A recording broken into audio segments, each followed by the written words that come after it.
So guys, my today's episode sa channel na to is Pancit Bihon a la Miles. Bata pa lang ako guys, paborito ko na talaga yung pancit. Pancit is life. Kahit saan ako pumunta, pancit talaga yung aking hinahanap. So, ito na yung 4 days ko na kumakain ako ng pancit. Kailangan ko siyang pagsawaan muna para, alam mo na, mahinto na ako. Siguro mga after 6 months ulit ako bago kain ng pancit. Kasi alam ko, lahat naman tayo marunong tayo magluto ng pancit bihon. And alam niya, kinalakihan natin yan. So, I can't wait.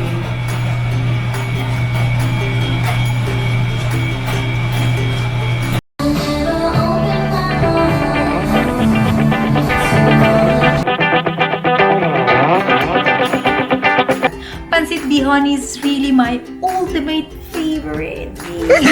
So guys, so short kasi papakita ko sa inyo. Alright, tara na! So guys, meron ako ditong pancit. As usual, pancit bihon siya guys. Ibinabad ko na 2 piraso. I mean, 2 serving lang siya. So it's not a lot of pancit. And meron tayong garlic, meron tayong onion, meron tayong onion leaves or scallion. And then yung gulay natin, meron tayong carrots and sprouts. First time kong gagawin ito, maglagay ako ng sprouts and ang ating pambansang dahon. Sorry, ang ating pambansang gulay, malunggay! And syempre, ang aking hipon, which is ganyan ang itsura niya after ko siyang i-marinate. Spicy with all the herbs. Meron tayong naka-reading pinakurat. Ito yung toyo natin gagawin. Yung Knorr liquid seasoning original. Pink Himalayan salt ang ating pang asin. So, ayan guys. Meron pa akong nakalimutan pala. And of course guys, meron tayong kimchi. Isasahog din natin ang kimchi. And ito guys, ang gagamitin natin panggisa, ang Magnolia Butterlicious Salted one. Kasi mas masarap siyang ilagay.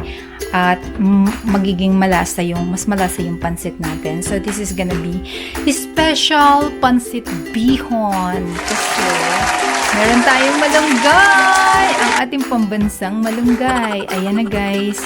Ready na yung kawali. Pwede na tayong magluto. Tingnan natin kung ano kalalabasan kung masarap ba siya.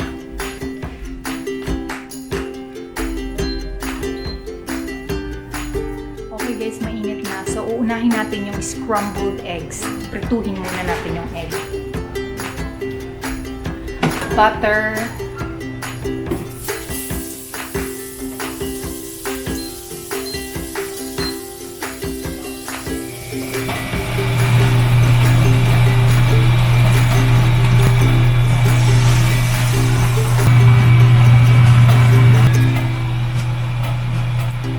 This is my own version of pancit bihon. Yes. We can call this pancit na pancit bihon a la Miles. Yeah. After niyang maluto, set aside na natin siya guys. So now guys, mag-start na tayong mag-isa ng ating gulay. Of course, another butter na naman siya. So guys, ito na yun. Magigisa na tayo. Yay! Garlic muna guys. Of course, next is yung ating onion.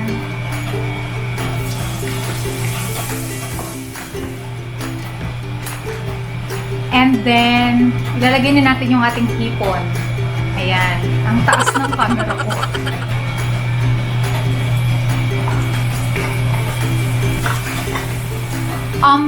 Yung hipon pala natin guys, binalatan ko talaga siya lahat.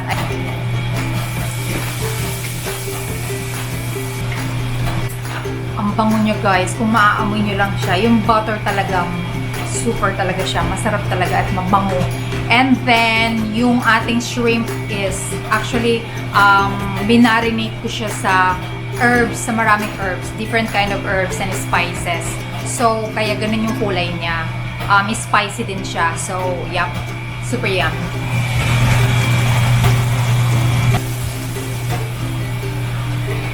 Carrots na guys. Lagay na natin yung carrots. Lagay natin yung sprouted. Kasi medyo need ng time para maluto. Huli na natin yung malunggay.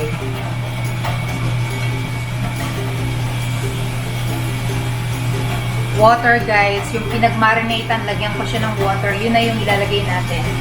Pupugasan natin. Of course, yung ating pancit guys. Bihon. It's vermicelli actually.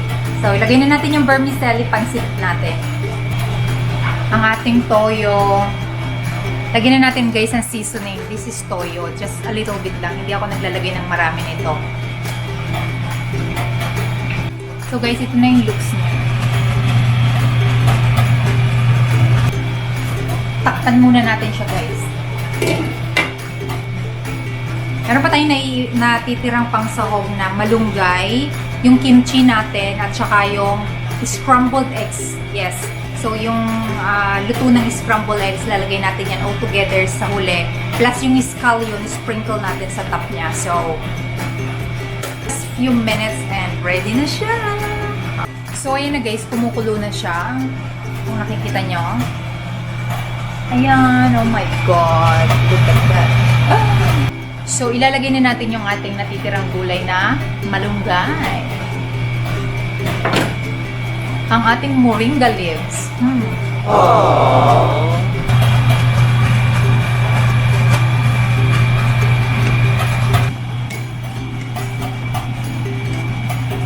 God guys, it's so good. So, lagyan na siya natin ng kimchi guys. Basta maganda siya. So, ilagay na natin. Kasi para spicy.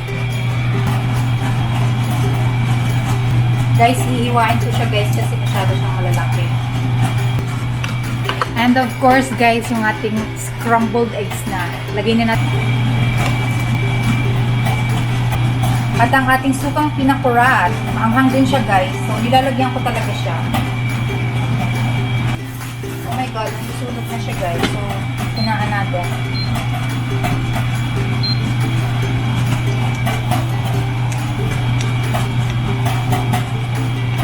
Ang ating scallion guys.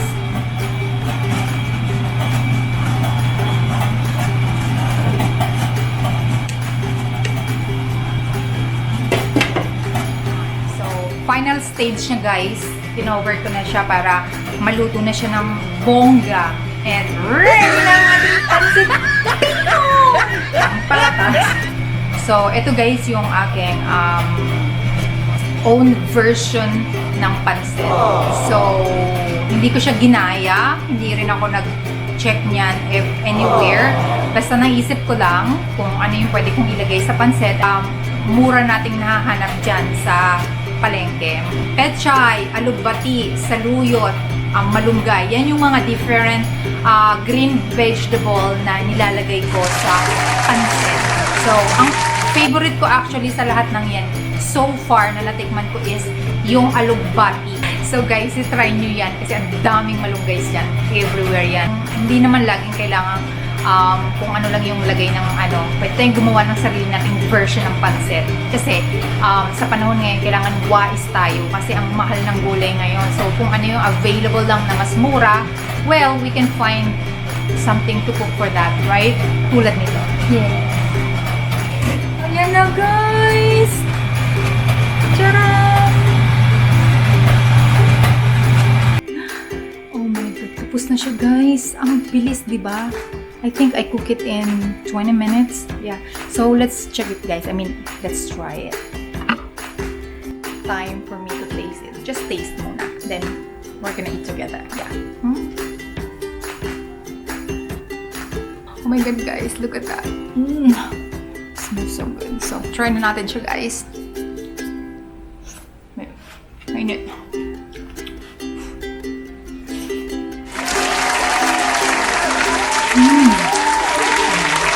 Spicy. I'm getting better. I'm getting better cook, you know. So, ayan. So, yung mga nang iwan sa akin dyan, akala nyo hindi ako matututo. Magaling na ako magluto ngayon. Sorry na lang kung nakawalan nyo. Joke lang yun guys.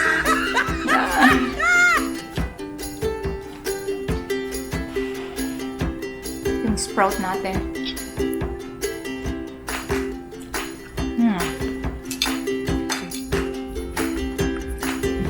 So, ito na guys yung ating pancit. Ayan.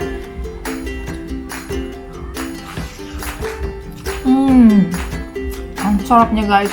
Okay. Masim-asim siya na maanghang. So, ang sarap ng combination niya guys. Hindi mo na kailangan ng kalamansi. So, cheers!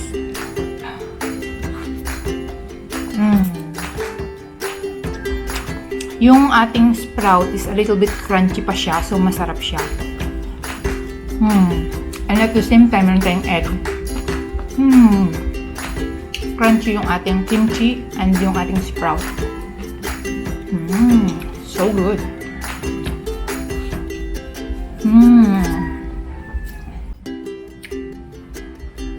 So guys, thank you for watching my video, and this is again miles away from home, close to your heart. Till my next vlog again, kasi wala akong masyadong vlog ngayon. I'm just staying home, so wala tayong masyadong vlog. And thank you guys for watching. Bye!